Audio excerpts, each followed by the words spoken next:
It was a tiny notice tucked in with a flurry of major decisions by the U.S. Supreme Court. Not a decision per se, but a denial. Carol, can we have a statement, please? In the case involving E. Jean Carroll, the New York writer who in 2023 was awarded $5 million in damages from U.S. President Donald Trump when a jury found Trump liable for sexually abusing Carroll in the 1990s.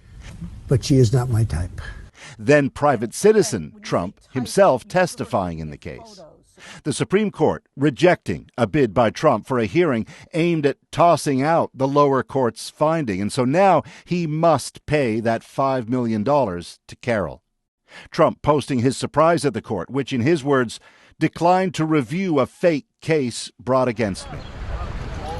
But on that flurry of major decisions from the court, one that Trump strongly highlights, a ruling that effectively allows presidents to now fire those who run any number of U.S. federal agencies, positions that for decades had been independent checks on presidential power. So it gives me the right, and not me, it gives a president the right to do what the president should have the right to do. And it's very interesting. It's a big ruling. So the president has the right to do this.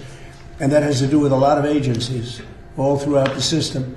In a separate ruling, Trump was blocked from being able to fire a board member at the U.S. Federal Reserve. Still, there's concern those other federal agencies will now face serious pressure to do whatever pleases the White House. The question is whether the agencies are going to operate as Congress intended, with built-in mechanisms for transparency and accountability, so that they can serve as the watchdogs that Congress wanted them to be, not as the lapdogs of a president.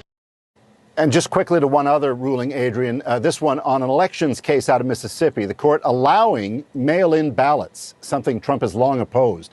And he calls this ruling against his wishes, quote, a tremendous loss. Okay, so a very busy day this one was, but there is more to come tomorrow. Yeah, including a couple of decisions that are being watched very carefully. One on transgender rights and whether trans girls and women can be banned from school sports. And the other on so-called birthright citizenship. If you're born on American soil, but to undocumented parents, let's say, are you American? What does the U.S. Constitution really say about that? It's a case with broad implications, Adrian. Big day tomorrow. All right, that is Paul Hunter in Washington. Thank you.